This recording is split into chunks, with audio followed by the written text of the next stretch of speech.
بسم الله الرحمن الرحيم ياسين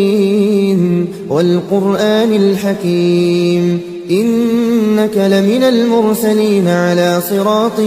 مستقيم تنزيل العزيز الرحيم لتنذر قوما ما أنذر آباؤهم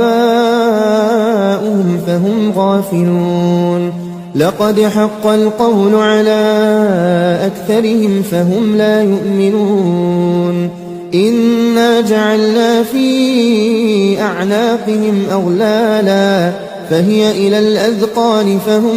مقمحون وجعلنا من بين أيديهم سدا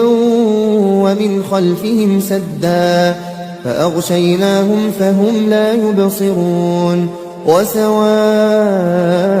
عليهم أأنذرتهم أم لم تنذرهم لا يؤمنون إنما تنذر من اتبع الذكر وخشي الرحمن بالغيب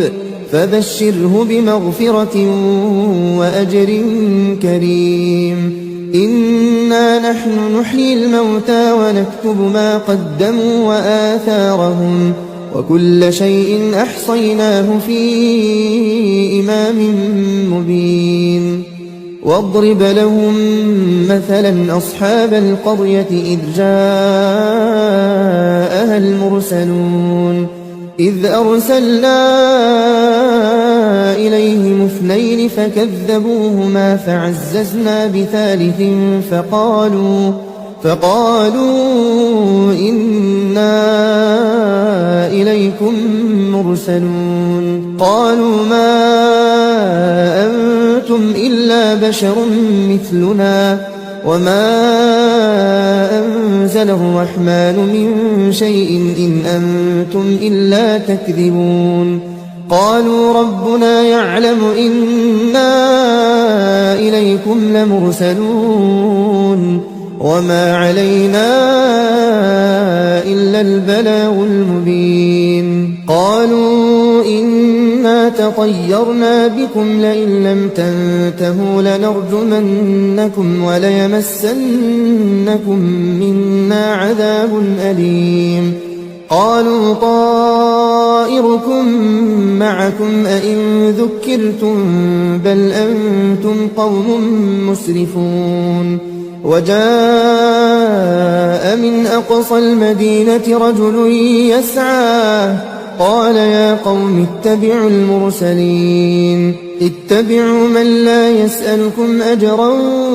وهم مهتدون وما لي لا أعبد الذي فطرني وإليه ترجعون أأتخذ من دونه آلهة إن يردني الرحمن بضر لا تغن عني شفاعتهم شيئا ولا ينقذون إني إذا لفي ضلال مبين إني آمنت بربكم فاسمعون قيل ادخل الجنة قال يا ليت قومي يعلمون بما غفر لي ربي وجعلني من المكرمين وما أنزلنا على قومه من بعده من جند من السماء وما كنا منزلين إن كانت إلا صيحة واحدة فإذا هم خامدون يا حسرة على العباد ما يأتيهم من رسول إلا كانوا به يستهزئون ألم يروا كم أهلكنا قبلهم من القرون أنهم إليهم لا يرجعون وإن كل لما جميع لدينا محضرون وآية لهم الأرض الميتة أحييناها وأخرجنا منها حبا وأخرجنا منها حبا فمنه يأكلون وجعلنا فيها جنات من نخيل وأعناب وفجرنا فيها من العيون ليأكلوا من ثمره وما عملته أيديهم أفلا يشكرون سبحان الذي خلق الأزواج كلها مما تنبت الأرض